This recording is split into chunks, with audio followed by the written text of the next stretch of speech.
Hey preschoolers, I promised you a book about spring today, and this one is called The Tiny Seed.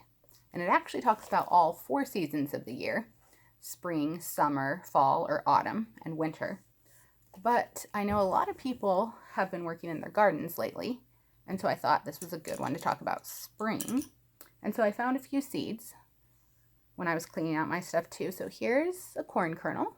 That's one little tiny seed to grow corn. And then I have a pumpkin seed, can grow into a big orange pumpkin. I think these are orange pumpkins. And I also found some little tiny skinny wildflower seeds.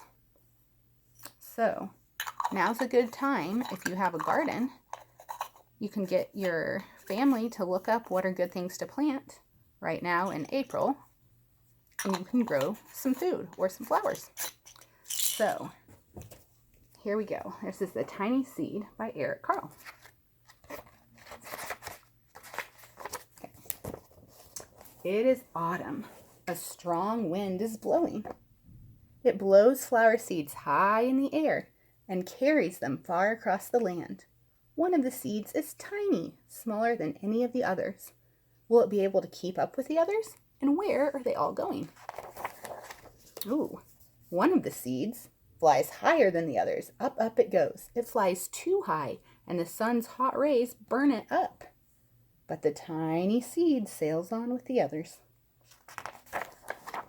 Another seed lands on a tall and icy mountain.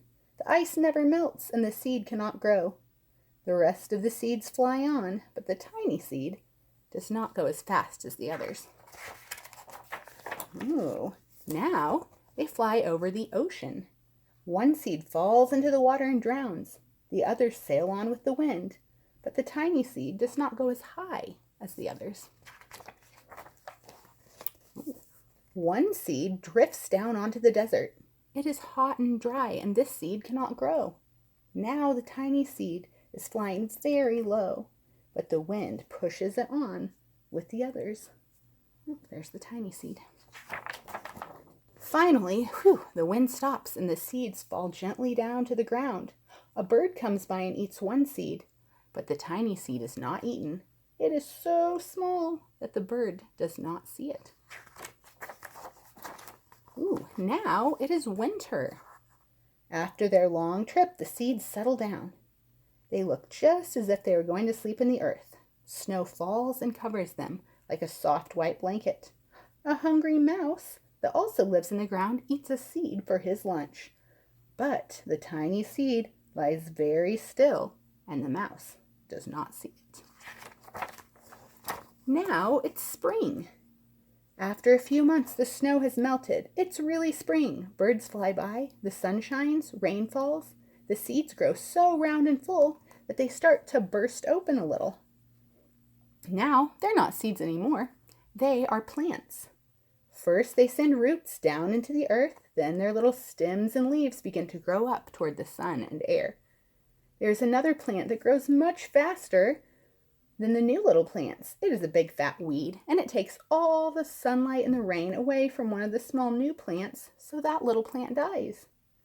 The tiny seed hasn't begun to grow yet. It will be too late, hurry! But finally, it too starts to grow into a plant. The warm weather also brings the children out to play. They too have been waiting for the sun and springtime. One child doesn't see the plants as he runs along, and oh no, he breaks one. Now it cannot grow anymore. The tiny plant that grew from the tiny seed is growing fast. But its neighbor grows even faster. Before the tiny plant has 3 leaves, the other plant has 7. And look, a bud and even a flower. But what's happening? First there are footsteps. Then a shadow looms over them. Then a hand reaches down and breaks off the flower. A boy has picked the flower to give to his friend. Now it is summer. Now the tiny plant from the tiny seed is all alone. It grows on and on. It doesn't stop. The sun shines on it and the rain waters it. It has many leaves. It grows taller and taller. It is taller than the people. It is taller than the trees. It is taller than the houses. And now a flower grows on it. People come from far and near to look at this flower. It is the tallest flower they have ever seen. It is a giant flower. All summer long, the birds and bees and butterflies come visiting. They have never seen such a big and beautiful flower. Now it is autumn again. The days grow shorter, the nights grow cooler, and the wind carries yellow and red leaves past the flower. Some petals drop from the giant flower, and they sail down with the bright leaves over the land and to the ground. The wind blows harder. The flower has lost almost all of its petals. It sways and bends away from the wind. But the wind grows stronger and shakes the flower. Once more, the wind shakes the flower, and this time the flower seed pod opens, and out come many tiny seeds that quickly sail far away on the wind. Look, that's the end, because we're right back to where the story started, with the one tiny seed flying on the wind. So that's how a seed grows. When the wind takes it, and it goes through everything we talked about in the story, and it grows into a beautiful plant, and the next year it starts over again. So, it's a great time of year to start thinking about planting. All right, tomorrow I have one more Eric Carle story for you. So, that'll be pretty exciting.